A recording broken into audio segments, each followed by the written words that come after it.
3, 2, 1. Welcome to the Marne Report. Welcome to the Marne Report. I'm Daniel Malta, Hunter Army Airfield Public Affairs Officer. And today I'm here with Andrew Williams, Housing Service Office Branch Chief. Today we'll be speaking about a new temporary increase in basic housing allowance that will be available to many affected by the current housing crisis. So Andrew, how are we doing today? Outstanding. Thank you for having me. Yeah, so if you don't mind, we can just jump into the questions. How does that sound? Hey, ready for it, sir. So the first thing I wanted to ask is, can you walk me through a quick summary of this temporary relief program as it is right now? Yes, sir. So the temporary BH increase was approved for 56 military housing areas, and Hunter Army Airfield was one of the 56.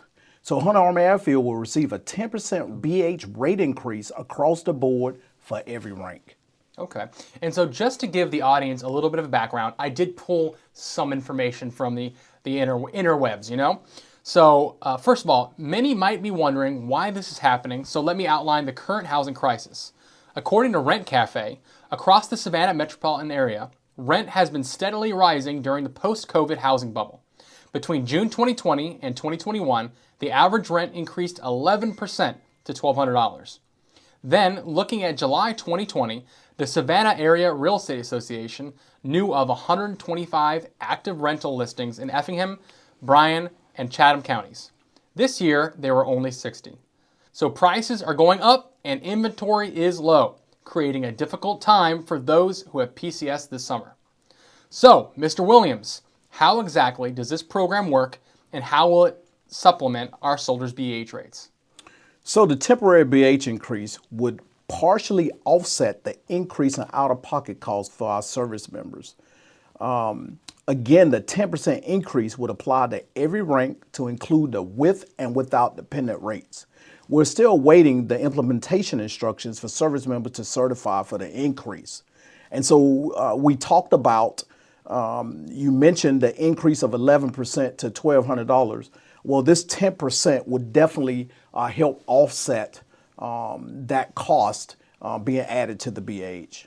Yeah, and then from what I understand, all 56 of those military housing areas are not going to be all uniform, right? So from what I understand, there's about 40 that fall into the similar category as Savannah, correct? And that's correct. So Hunter Army Airfield is one of the 40s that will get the 10% increase across the board. And also the other 16 will be at a different level. Okay. Has something like this ever happened before that you know of? I've never experienced anything like this before, but of course, it's been a century since we've been affected by a pandemic. Okay. So obviously this is a unique situation that could not have been easily accounted for. Could you walk me through the annual process of deciding BAH rates? Well, the data collection is about a 4-month period starting in March and ending in July. The collected data is then given to DoD contractors for verification and further analysis. And after we do the verification, the data is sent to OSD for use in determining the next year's BAH rate. And OSD, you mean? The Office of the Undersecretary of Defense for Okay. Personnel and Readiness. Okay. So essentially what you're doing, I'm guessing, is you're telling a story through all this data collection. So what was the story this year when running the numbers? Simply put, it clearly shows the shortage in housing by anchor points and the increase in rental prices. Okay.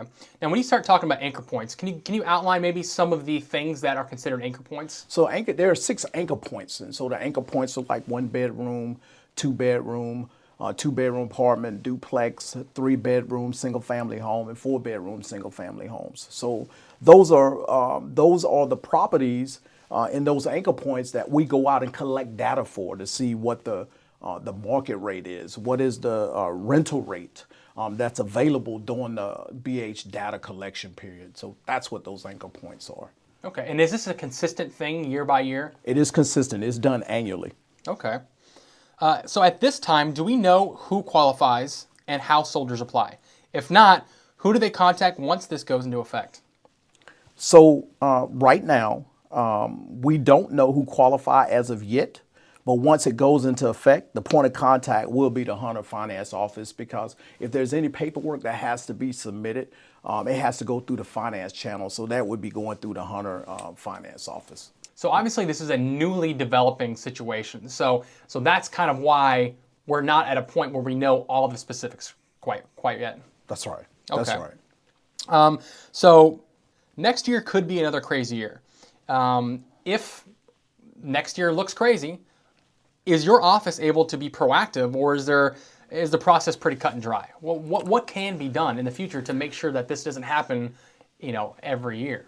We don't know what's going to happen next year, and we don't know what the market is going to look like. The housing market is a market that we don't have control over. This is happening nationally, but we do have local mitigations in place to assist the soldiers to reduce the hardship. Should next year be like this year? And the one thing we have the ability to do is to continue to work collaboratively with our community stakeholders to make this possible. So we do have things in place that we will be ready to implement next year should we arise at the same crisis we had this year. Okay.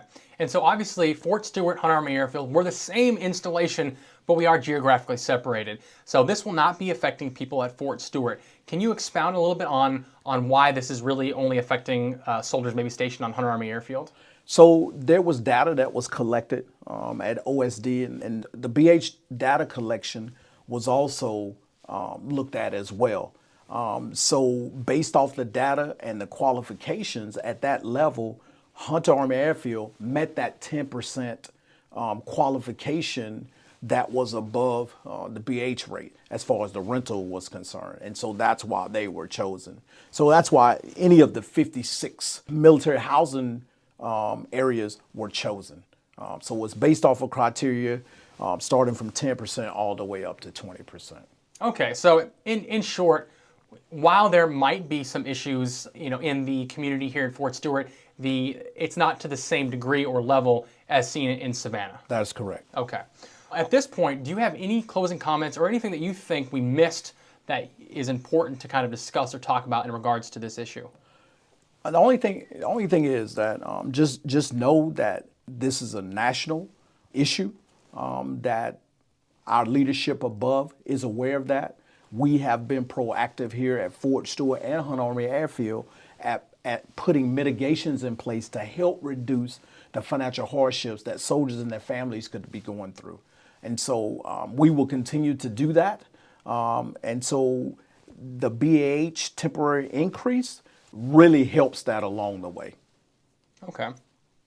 Well, Mr. Williams, I really appreciate your time. All this information is extremely important. And for all those listening, make sure you check the weekly issue of the Frontline for updates. And that is it for today's Marne Report. Curious about happenings on Fort Stewart and Hunter Army Airfield? Interested in learning more about what our on-post partners do? Join us for our new snackable video series, Manny on the Street, featuring Colonel Manny Ramirez, our Fort Stewart Garrison Commander. He visits installation partners to tell you all about what they do to serve you. Watch Manny on the Street, dropping Fridays on our Fort Stewart Hunter Army Airfield social media platforms.